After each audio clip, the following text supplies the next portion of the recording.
என்ன தம்பி ஏதோ பேசணும் நீங்கள் வீட்டிலேயே பேசியிருக்கலாமே, எதுக்கு இவ்வளோ தூரம்?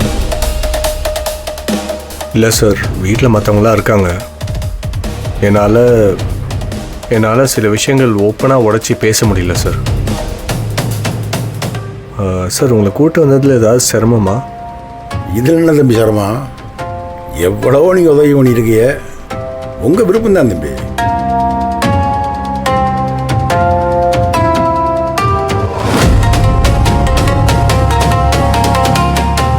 சார், அப்படி நீ பாட்டி பேசிடலாமா சார்? நிறுத்தும். Okay sir.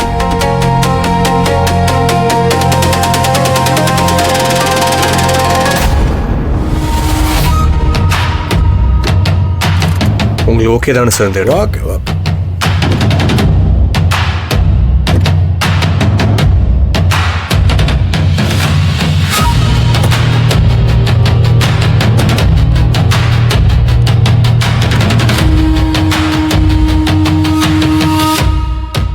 என்ன தம்பி ஏதோ பேசணும்னு சொன்னீங்க?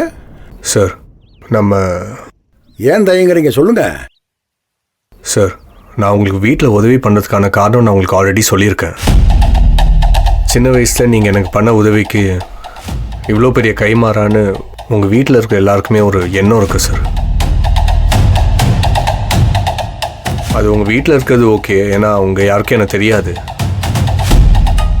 ஆனால் வேற யாரை பற்றி நினைக்கிறீங்க தம்பி? எங்கள் அம்மாவா? இல்லை சார், அவங்க நினச்சாலாம் ஒன்றும் தப்பு இல்லை சார். வேற யாரு தம்பி அந்த சக்தி ஜனனியா? அவங்க தான் உங்களுக்கு எதிரியாச்சே சார். அவங்க நினச்சிட்டு போகிறாங்க சார், அதை பற்றி எனக்கு கவலை இல்லை. இன்னும் வேற யார் தம்பி? நான் நினைப்பேங்கிறீங்களா? ஐயோ சார், நீங்கள் கடவுள் சார், நான் உங்களை போய் அப்படி சொல்லுவேனா? அப்போ வேற யாரை தான் சொல்கிறீங்க? கதிரியும் ஞானத்தையும் தான் சார் சொல்கிறேன். என்ன தம்பி சொல்கிறீங்க? கதிரும் ஞானமும் உங்களையும் தப்பா நினைக்கணும். நீங்கள் தானே அவங்களுக்காக பேசி பிஸ்னஸ் பண்ணுறதுக்கு ஏற்பாடு பண்ணியிருக்கீங்க. எல்லாம் பண்ணுறேன். ஆனால் கதிருக்கு என்ன ஒரு பிரச்சனையாக இருக்குன்னா, நான் ஏதோ அவரை ஓவர்டேக் பண்ணுவேணும்னு ஒரு பயம் இருக்குது சார். நான் உள்ளே வந்ததுனால அவருக்கு ஏதோ ஒரு இம்பார்ட்டன்ஸ் குறைஞ்சிரும்னு அவருக்கு ஒரு பயம் இருக்குது சார். என்ன தான் நான் பண்ணாலும் அவருக்குள்ளே ஏதோ ஒரு விஷயம் இருக்குது சார். சார், நீங்கள் யோசிச்சு பார்த்தீங்களா? கதிர் முன்னெல்லாம் எவ்வளோ டஃப்பான ஆளாக இருப்பார். ஜனனி குழந்தைய அழிச்சிடுவேன்னு கதிர் சொன்னப்போ, அப்போ நந்தினி அண்ணி வந்து ஜனனி கிட்ட மன்னிப்பு கேட்க சொல்லி கதிர்கிட்ட சொன்னாங்கல்ல.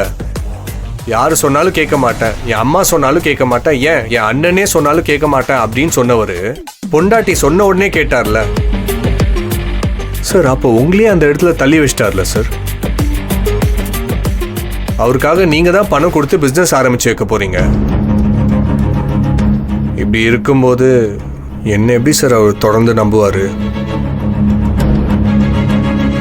சார், ஒரு காலத்துல உங்க சொத்தையே மொத்தமா சுருட்ட பார்த்தார்ல, நீங்க கூட ஜெயில இருந்தீங்களே அப்போ. ஏப்பா அப்புறம் தான் மாறிட்டான்லப்பா.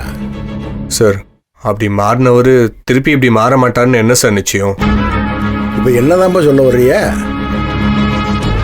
நீங்கள் தொழில் ஏற்பாடு பண்ணி தர முடியல, அதுவே தப்புங்கிறீங்களா? ஐயோ, நான் அதெல்லாம் தப்புன்னு சொல்ல சார், அது கரெக்ட் தான்.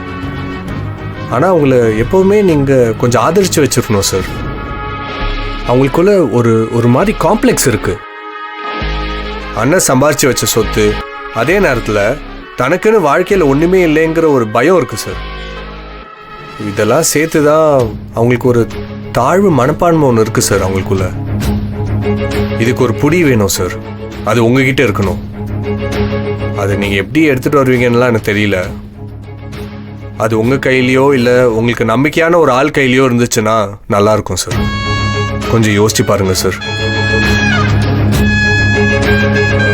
நாளைக்கே நீங்கள் கேஸில் உள்ளே போனீங்கன்னா, இல்லை போக மாட்டீங்க, நான் கண்டிப்பாக விட மாட்டேன், அது உங்களுக்கும் தெரியும். நான் உயிரை கொடுத்தாது காப்பாற்றுவேன். அப்படி ஒரு சின்ன தப்பு நடந்தால் கூட அதை நான் அனுமதிக்க மாட்டேன். உங்களை மீறி அவங்க யாருக்கு சார் உண்மையாக இருப்பாங்க? கதிர் அப்போல்லாம் எனக்கே உண்மை இல்லாமல் இருந்திருக்கேன். சரி தம்பி, இப்போ என்ன பண்ண முடியும்? நான் என்ன பண்ணணுங்கிறீங்க?